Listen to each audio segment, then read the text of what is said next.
more powerful than prarabdha karma?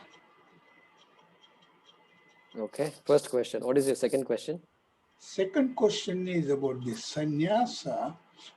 Can you explain clearly what is the difference between vidya sannyasa and vidhi vidhi vasha sannyasa? Yeah, I'll explain. Yeah. So, is free will more powerful than prarabdha karma? Yeah. Okay, that's the question. So, nothing can be said about free will and prarabdha karma in terms of their intensity. Okay, in some cases, your free will can be very active, and prarabdha is not affecting.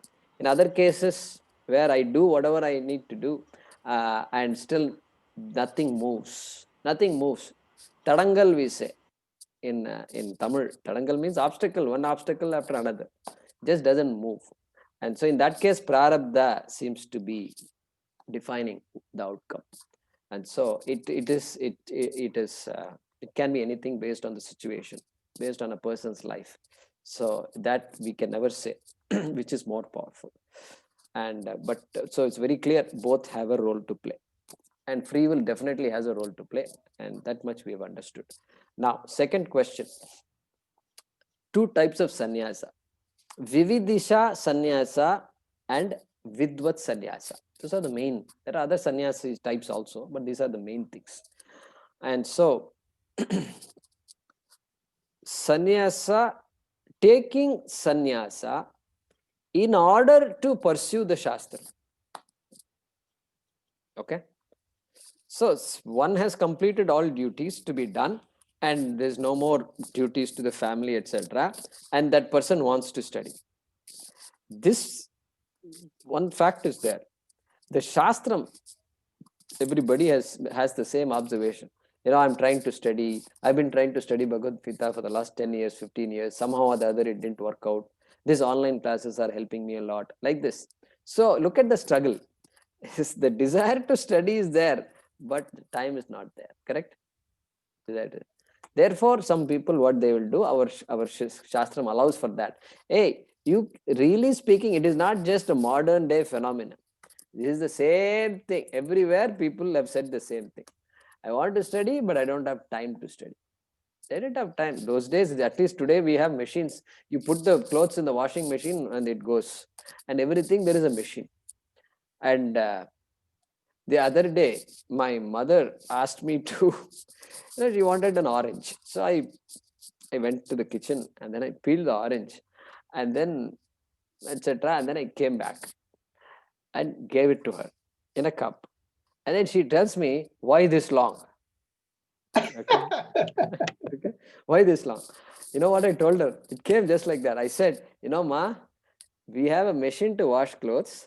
We have a machine to boil milk. We have a machine to cook, heat the water. We have a machine for all these things. But we do not Nothing. have a machine for peeling the orange. And when the machine comes, I'll buy you the machine and then it will work very fast. Okay. And she also started smiling after that. So, uh, so therefore, this problem is there every time. So some people recognize this problem and say, this is I've done what is to be done. That's it, over. I have nothing to gain from this. I want to study the shastra. Then sannyasa is given to that person. That is called vividisha sannyasa. Vividisha, Vidisha, Vividisha sannyasa means veditum icha.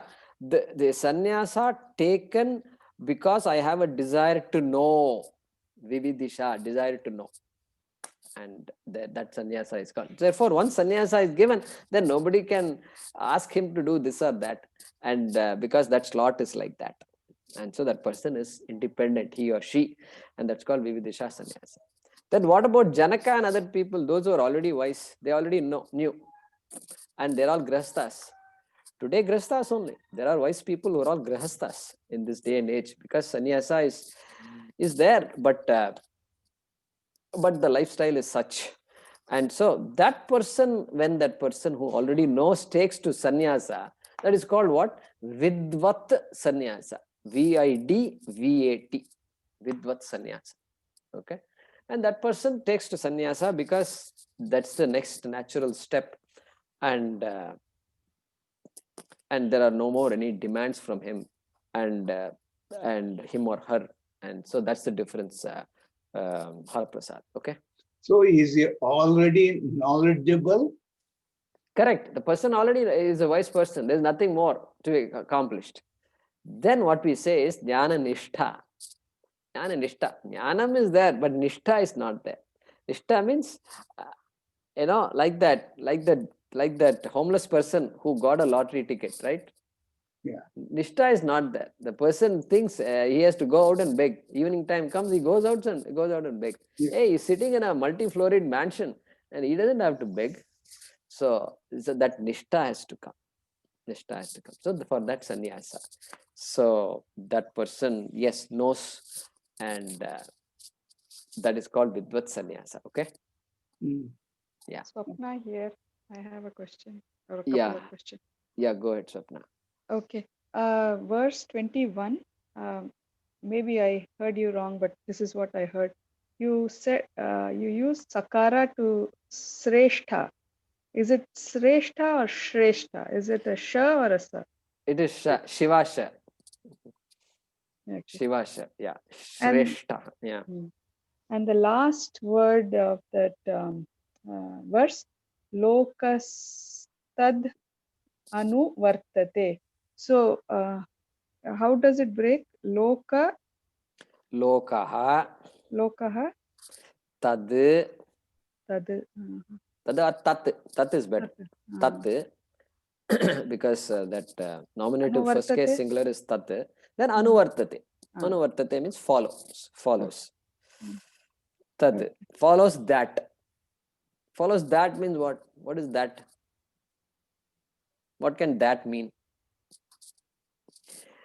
Yad acharati shreshtaha. Whatever that person, the shreshtaha, the role model does, that the loka, the world of people follow. That's what it is. Yeah. And verse 23, yadi hyaham. So there's a he there, right? Correct. He plus aham. So where does the so where is the he? How does the he? So should I?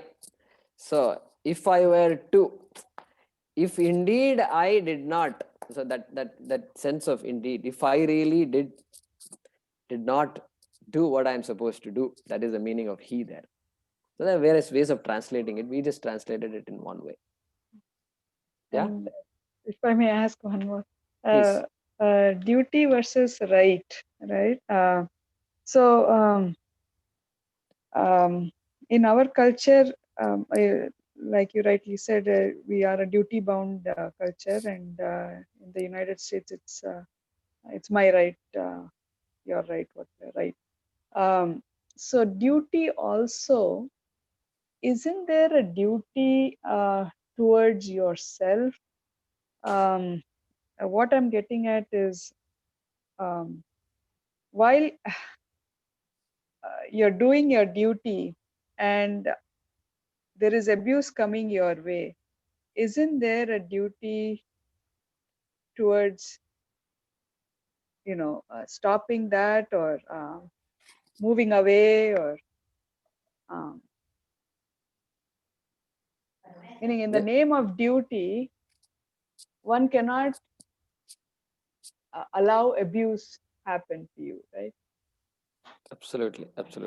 So correct. So duty is there, and I do my duty, but she or the other person is not doing their duty. They are not doing their duty. Okay. And so I'm the only person doing my duty. And then in the process, I get abused also. Let's say that was your question, abuse. So yeah. So then we have a problem. So how far do you stretch this, right? Then part of my duty might be to take that up and say, this is not right, and it starts with engaging, have a dialogue, etc. But sometimes dialogue may not work. Then you go to the next step. The next step also doesn't work. Then you go to the next step, right? That's all part of the duty. So we have to look at what is the greater good, etc. And like our Pandavas, step 1, step 2, Samadana, Veda, Danda, finally ended up with Danda. Yeah, it's all possible. It has to, in our own family, Danda also has to happen sometimes. We don't know. Danda may be the right thing. This doesn't work anymore, and we need to take a drastic action. Correct? Yeah. So that's also part of the dharma. Definitely. Good question. Okay, Vaidya, go ahead.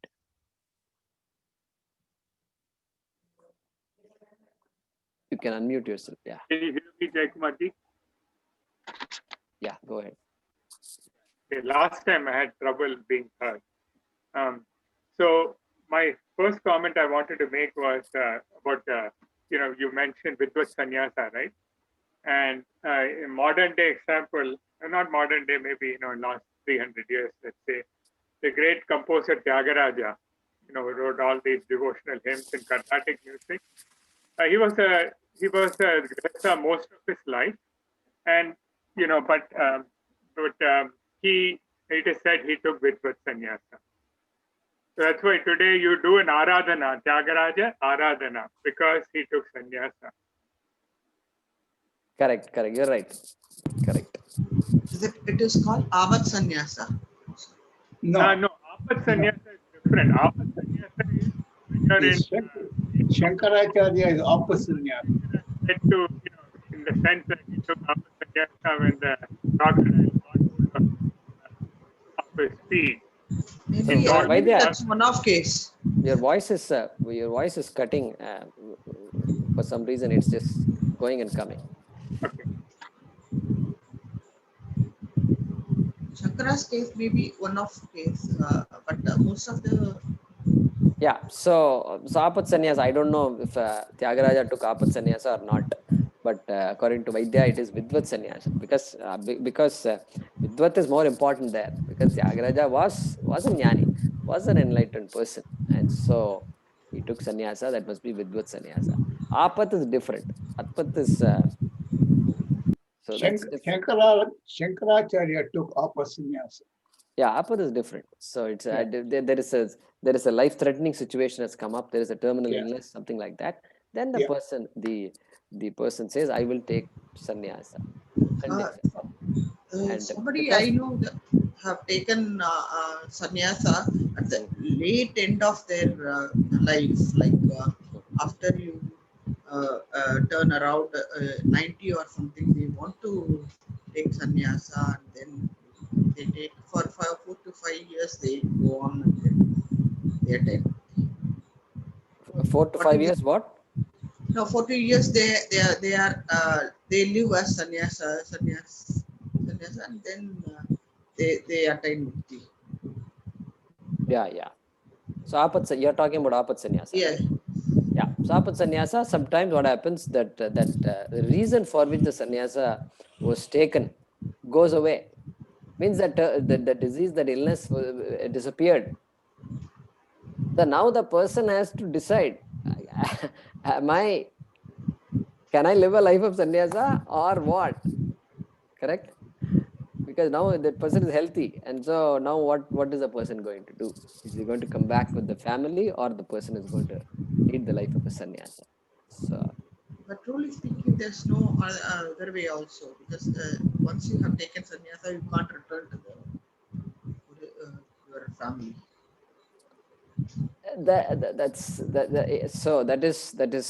that is true, but sometimes it does happen because Krishna is going to say later on.